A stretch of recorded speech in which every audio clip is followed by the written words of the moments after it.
There was some not so good, but most of all, there was hope. Let's talk about it. Let's get Locked On Dodgers. You are Locked On Dodgers, your daily Los Angeles Dodgers podcast. Part of the Locked On Podcast Network, your team every day.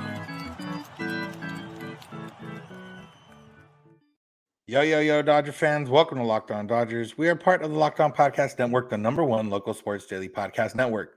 Locked On, your team every day. Today's episode is brought to you by Prize Picks, the easiest and most exciting way to play daily fantasy sports. Go to prizepicks.com/LockedOnMLB and use code LockedOnMLB in all lowercase for a first deposit match up to $100. This is the daily podcast covering the Los Angeles Dodgers, bringing you the smart fans' perspective on our boys in blue. You can find us wherever you find podcasts and on YouTube. All you got to do is search for Locked On Dodgers. And if you want to be notified when episodes are ready for you, you can just subscribe, which is if you're watching live right now, just click the little bell right there, subscribe, and you can be notified when episodes are ready or when we're going live. It looks like we're going to do some more live stuff here moving forward, so make sure to check that out. If this is your first time listening or watching, welcome. My name is Vince Samperio, joined by my co-host, Jeff Snyder. Jeff and I are both lifelong Dodgers fans that have spent time covering the team, about a decade doing that. We've been doing this podcast here specifically for half of that decade, and this podcast in general between us two for longer than that. We're not quite insiders. We're not quite, people that the movers and the shakers, but we're here to talk about the Dodgers every weekday for you, making hopefully everyone a better Dodger fan in the process. And Jeff, after a long time, 2 seasons, we finally got to see Walker Buehler on the mound in a game at Dodger Stadium that mattered. And while the results were a mixed bag in the sense of the counting stats, I think overall you can count the night as success. Yeah, I don't think any of us necessarily expected him to hit 98 on the radar gun. I don't know if he expected that. He didn't seem to.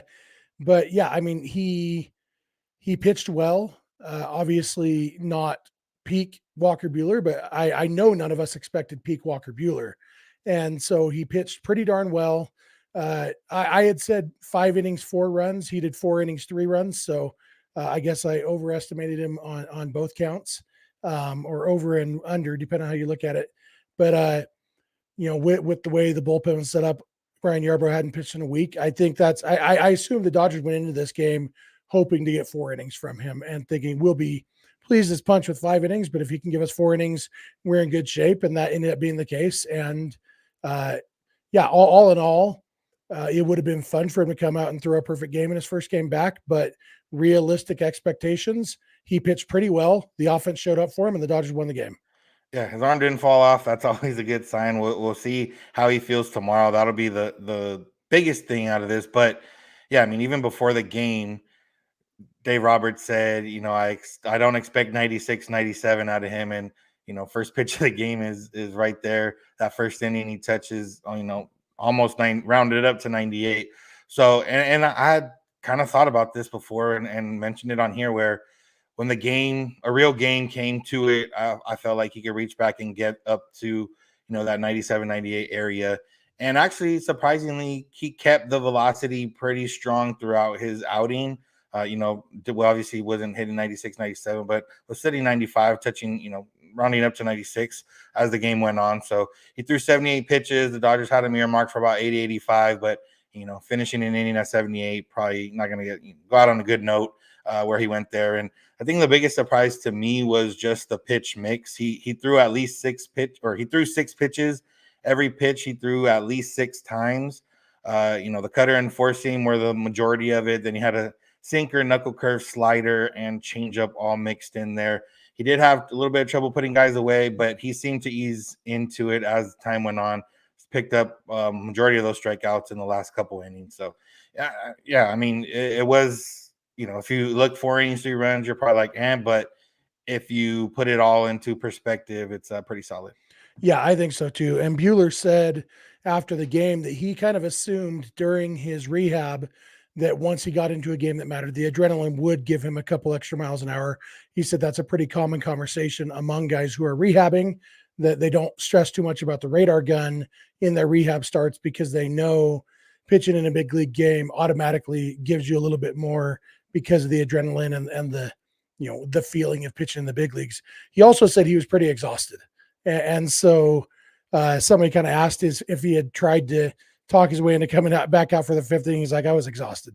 And so, Dave Roberts did say that he'll get an extra day off. He won't pitch again until Sunday, which, is, as we know, it's kind of the plan with every pitcher all along. The Dodgers do have a day off this Thursday.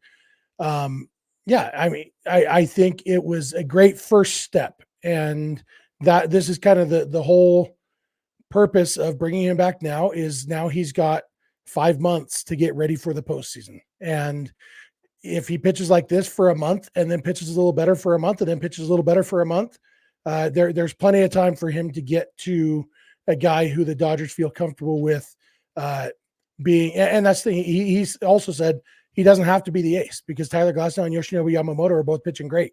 And so he can slot in right now as the third or fourth starter and be perfectly comfortable in that role and work his way back. And he said he wants to get back to being the guy, but it doesn't have to happen immediately. And that's a benefit of the Dodgers and the situation that they're in.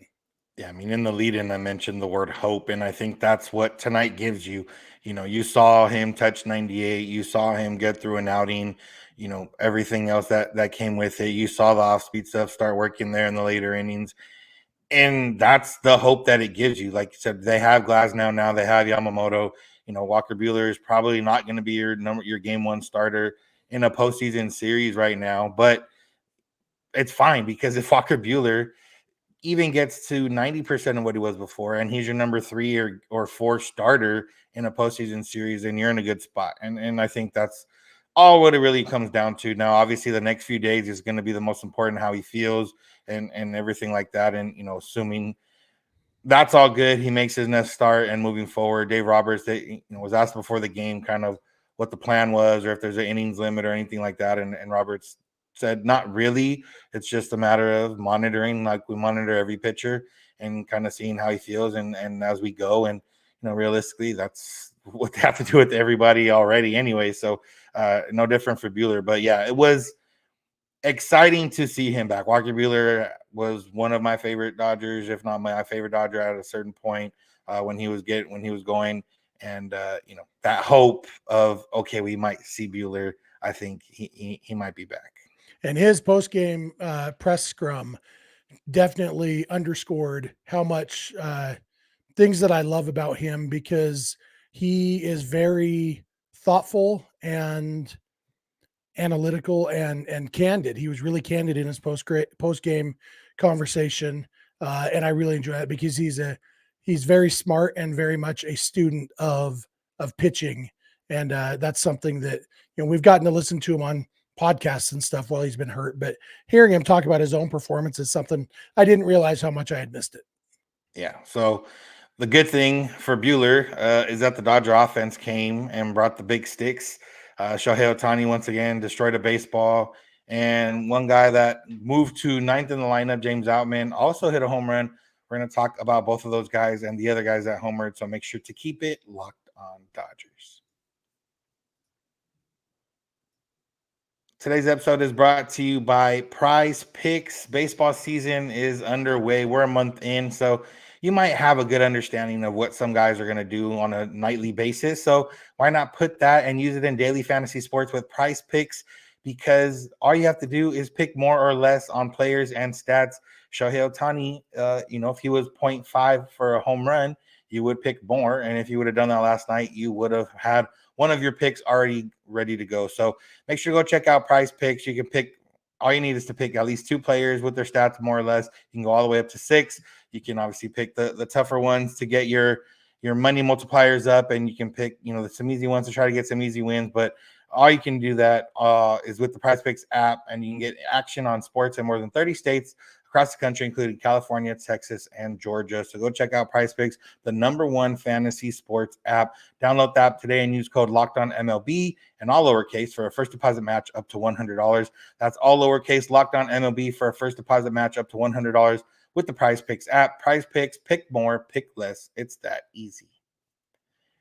Today's episode is also brought to you by Monopoly Go. We got to talk about Monopoly Go right now because we've been talking about it, but there's just so much good stuff in the game that we're going to talk about it more because remember, in Monopoly Go, it's not just you. You can team up with your friends for time tournaments where you work together to build up each other's boards. The more you win together, the more awesome prizes you unlock, and there's so much to get. You get unique stickers that you can trade with your friends to complete albums for big prizes. They got cool little playing pieces to travel the boards with, and hilarious emojis for taunting your friends when you smash their buildings or heist their vaults. Plus, Monopoly Go feels new and exciting every day with constantly changing tournaments and challenges, unique mini games like digging for treasure or a robot pachinko machine. There's always new timed events to help you win big, like massive multipliers for everything you win or rent frenzies. So go check out. There's always something fun to discover on Monopoly Go. Go download it now for free on the Google Play or App Store. Game on. I want to thank you for making Locked On Dodgers your first listen of the day. Make sure to find us wherever you get podcasts and on YouTube. All you got to do is search for Locked On Dodgers. You can come in every day or by listening or watching every day. You can go beyond the podcast and become a Locked On Dodgers insider at joinsubtext.com/LockedOnDodgers, where you get text directly from us with breaking news, updates, reactions, thoughts. Today there was a little bit of a conversation I had with Evan Phillips that the insiders got to hear about. Good news on the Evan Phillips front, but that's just some of the things you can get. So go to joinsubtext.com/LockedOnDodgers to join. All right, Jeff. We see Craig's comment here about Ohtani hitting the ball 440 feet. That ball was destroyed to, almost off the batter's eye out there in center field, and put the Dodgers down 2-0 after that first. Walker Buehler, dealing with the rust, and then the Dodgers come back and get 2 runs on the first 2 hitters they sent to the plate. So Ohtani once again is on fire. Now leads the league in home runs by himself, and just continues to amaze with how hard he hits the ball. Yeah, I talked yesterday on the episode about his chances of winning the MVP. I'm going to dig into that a little bit more. We'll talk more about it sometime soon. I was looking at guys who have played DH and won the MVP, and again, like I said yesterday, nobody's ever done it as a full. I mean, the only guy who's ever done it, whose primary position was DH, was Shohei Ohtani twice, and he had some extenuating circumstances.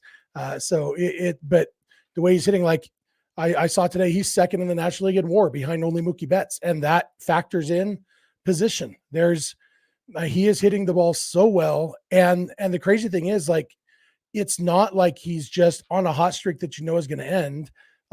He probably won't bat 370 for the whole season, but everything he's doing, it's just, oh yeah, that's Shohei Ohtani. That's what he can do. And, he will slump because he's human. Baseball players slump, but when you have that skill set, it sets the floor pretty high for how good you're going to be. Yeah, and the one thing they talked about Ohtani, like, focusing on just the hitting, and he's rehabbing the arm the entire year, if that would have any difference. I don't know if that's playing any difference, but it's obviously looking really good right now. But after Ohtani, Freddie Freeman stepped up and he homered. Haven't really seen the power from Freddie so far this season, so that was good to see. Later on, Teoscar hits a home run. He's trying to catch up to Ohtani there. He's got 9 homers on the year now. That was a big home run in the moment to give the Dodgers the lead. But the majority of this segment is going to be about James Outman. But before we get to that, anything else on Ohtani or Freeman or Teo? No, it was good to see Freeman hit one. He wasn't happy with his performance today because he left a guy on third with less than 2 outs. Had another hard hit ball, but caught at the warning track. Freddie Freeman is a perfectionist, and that's why he's as good as he is, because when you look at his stats so far this year, he's actually, I saw a tweet today, he's actually better than he was at this point last season. It's just that because Mookie and Ohtani have been so awesome, it feels like Freddie's having a down year, and Freddie is so hard on himself. So what we saw last year and the year before is that Freddie breaks out of these slumps and goes through a stretch where for the next 30 at bats, you're like, how has anybody ever gotten this guy out? And so I'm excited for that moment for Freddie. Imagine if all 3 of those guys get hot at the same time. Yeah, that was Jeff Spiegel replying to somebody saying, does Freddie feel the pressure of batting behind Ohtani? And then when you break it down, it's Freddie's actually always been notorious. He's still starter, and he's actually doing better than normal. But just compared to Mookie and Ohtani, and even Will Smith, it's hard to to really compare to those guys right now. But the other guy that homered was James Outman after getting moved to the 9th spot in the lineup. Dave Roberts was asked about it and just kind of said, he's not seeing the ball well, not feeling great with his mechanics. Seemed to imply a little bit of Outman isn't quite sure of himself right now at the plate. So you put him down there in the 9th spot. He hit the ball hard a few times. He had some good ABs. So, maybe that's a step in the right direction. But the conversation also got to, when Jason Heyward comes back. And I asked Dave Roberts about Pajes and, has he earned the right to stay in the lineup even when the team is healthy? And he pretty much said, yeah, as long as he keeps playing the way he's playing, that he said we're all for trying to get guys right and giving guys opportunities, a la, Chris Taylor, James Outman, and some of those guys. But he also said we're in the business of winning games, and Pajes is helping out with that. So for Outman specifically, they said the conversation of optioning him to the minors when Heyward is back hasn't been discussed yet. But he, just reading the room, it seemed like that was something they are definitely thinking about if it does come to that. Yeah, and honestly, it would make sense. We had one of our insiders, I think, or maybe it was on Twitter, I can't remember. Somebody asked me about that, if Outman is the guy who gets sent down, and my response was, if they had to make the decision today, then yeah, I mean, Outman is the obvious one to go get a reset in the minor leagues. But if it's another week and a half, 2 weeks before Heyward actually comes back, a lot can happen in that time. And Outman, today could have been the start because he hit the home run. He hit another ball hard down the line that was just foul that would have been either a homer or a double if it had been, 6 feet farther to the left. He had that line drive up the middle or hard ground ball up the middle that hit the pitcher. Bad luck on that. So, he has, even when he's struggled at times this year, there's been a lot of tough luck. And so the last couple of weeks, it's been worse. And it's like his stats were bad for a while, even though they should have been better. And then his performance started kind of living down to the stats. And hopefully this can kind of kickstart turning him back around, because Outman has a lot to bring to the table when he is right. He's got power. He's got speed on the bases, plays very good defense in center field. So, an effective James Outman, like, honestly, if James Outman could hit the way he did most of last year, I would rather have him on the team than Jason Heyward. Like, Jason Heyward, okay, I think your back hurts again. Love having you on the bench, having your veteran leadership, but I think James Outman at this point in their careers is a better player than Jason Heyward when he's hitting. But when he's not hitting, like, he's definitely one of those guys who sometimes you watch and think he may never hit the ball again. Yeah, and if you're asking yourself, well, why James Outman when Chris Taylor's hitting worse? Well, we talked about this before.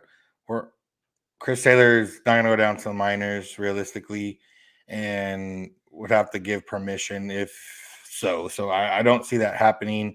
And realistically, he plays a different position. Not that they need it, but he does play the different position, infield and outfield, to where Outman is a guy that does have an option and wouldn't have to get consent to go down. And realistically, of everybody else on the team, that's where the tier is for him, is to go down. So again, it all remains to be seen. Jason Heyward took batting practice on the field with the team today. He's supposed to get in the cage and work on some stuff and keep running. And Dave Roberts said that would cut into his rehab assignment time, so might not need as long as they originally thought once he is ready to go. But again, by then, who knows when, maybe I've been saying Chris Taylor's wrist might start hurting if he doesn't figure it out. So, that could be the case, especially if Outman does pick it up. Like, if Outman does pick it up, it's going to be an interesting thing what they do if Jason Heyward comes back healthy and that all kind of comes at the same time. Yeah, because realistically, Chris Taylor and Kike Hernandez serve the same role on this team. They don't need to have both of those guys. It's just they're both veterans. So, and something needs to push the envelope that forces one of their wrists to start hurting or whatever it is. So, yeah. So, all right. Walker Buehler was back. That was the good news. The other news was that there was a roster move that had to be made. And that roster move that was made was Joe Kelly going to the injured list. Talk about how severe it is and kind of what this Dodger bullpen is looking like right now when there's a lot of guys down on the injured list. So make sure to keep it locked on Dodgers. Today's episode is brought to you by DoorDash. Mother's Day is coming up this weekend. Don't you want to make your mom smile? Get her some flowers, surprise her with some gifts from brands she loves that you can get it delivered the very same day with DoorDash. So get something thoughtful for mom if you're not near her. Surprise her from wherever you are with fresh bouquets, the latest tech, gift cards, self-care treats, and more to make her day that much better. And shop with savings that would make mom proud. With the Dash Pass membership, you'll save with a $0 delivery fee and reduced service fees on eligible orders from Dash Pass merchants that meet the minimum subtotal. Other fees, including service fee, apply. Terms also apply. But go get yourself, download the DoorDash app, go check it out, see what you can get your mom, or maybe something for your wife, or that's also a mom, or maybe even just something for yourself. Whatever you want to do, you can get it with DoorDash. So go get all that all in one place and get 50% off your next order up to $15 when you spend $15+ on your next flower, convenience, grocery, or retail order now with code LOCKEDONMLB. That's code LOCKEDONMLB. Order using DoorDash today. Terms apply. Locked on MLB, 50% off your next order up to $15 when you spend $15+ on your next flower, convenience, grocery, or retail order on DoorDash. I want to thank you for being an everydayer. If you are one, an everydayer is just someone that listens or watches every day. You can start doing that whenever you want. And remember, if you're already on YouTube, after you subscribe to Locked On Dodgers, you can also subscribe to Locked On Sports Today and Locked On Sports Los Angeles, two 24/7 streaming channels from the Locked On Podcast Network that are bringing you the biggest stories without all the screaming. Can't miss analysis, opinions, and news streaming 24/7 on YouTube or the free Amazon Fire TV channels app. Part of the Locked On Podcast Network, your team every day. On Locked On Sports Los Angeles, you can check out our buddy Pete doing the Locked On Dodgers postcast after most games, giving his opinion on the game specifically and what all went on. So go check that out if you're so inclined. All right, Jeff. Craig is very good at getting us into our next topic. He says, who comes up for the injured Kelly? So one, Walker Buehler is the roster move that came up for the injured Joe Kelly. He had a posterior shoulder injury. Dave Roberts said after the game that Joe felt a little bit uncomfortable after his last outing, and they had some tests done, no structural damage revealed, but wanted to give him a break. I mentioned talking to Evan Phillips earlier. He kind of said the same thing about his hamstring, where it was a little bit more precautionary than anything else, just to make sure there's no reason to put him out there on a hamstring that's tight if they don't need to. I would imagine Joe Kelly's the same way. But that being said, now you have Evan Phillips and Joe Kelly and Brusdar Graterol and Ryan Brazier, who will be out for at least a couple months. Dave Roberts mentioned before the game as well. And a lot of guys injured, and this Dodger bullpen is looking a lot different than we thought it was going to look. Shout out to Alex Vesia. You're halfway to your prediction now with living on a prayer, baby. Yeah, halfway there of 10 players with at least one save. And, Vesia looked good last night in that save opportunity. But, Jeff, how important now is starting pitching with, kind of some unproven guys in the bullpen? It's definitely important. And, I mentioned yesterday, one of the things that James Paxton is bringing to the table, even when he's not pitching well, is he's going relatively deep in games. And the fewer walks he gives up, the deeper he can go in a game. That's why Sunday's game was such a big deal, that he didn't want guys who was able to go into the seventh inning, which saves the bullpen a little bit, which is really nice. They're going to need that. Yamamoto is definitely a guy who I think they can count on for 6 innings now. Glasnow, 6 or 7 innings they're counting on. Gavin Stone has been pitching well. It is going to be important for these guys to get deep in games because, and it may be even more so, it's going to be important for the offense to show up, because there are situations where if you have to put Gus Varland in a game, you would rather be up by 8 runs when you do it. The Dodgers are called the Dodgers. They was originally the Trolley Dodgers from the days in Brooklyn. I feel like it ought to be the Bullet Dodgers in honor of Gus Varland and JP Fireeisen, both of whom would be back in AAA right now if not for the injuries to Evan Phillips and Joe Kelly.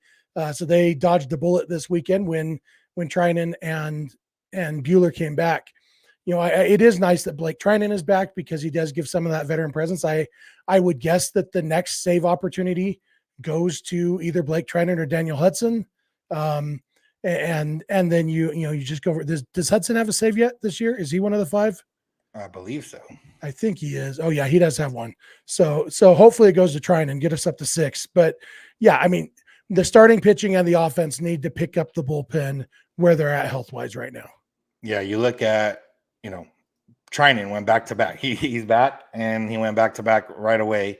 And you look at this Dodger bullpen, and if there's a day where Treinen and Hudson throw the night before, and then you have a game the next day, and you don't want to use them on a back to back, you're looking at Varlin, like you mentioned. You're looking at Fire Eyes. You're looking at Nabil Krismat right now taking down those important innings for the Dodger bullpen. I mean, once you get beyond Hudson and Treinen, your next best 2 are Michael Grove and Alex Vesia, or at least the 2 that have had the most success, in a sense, in the majors.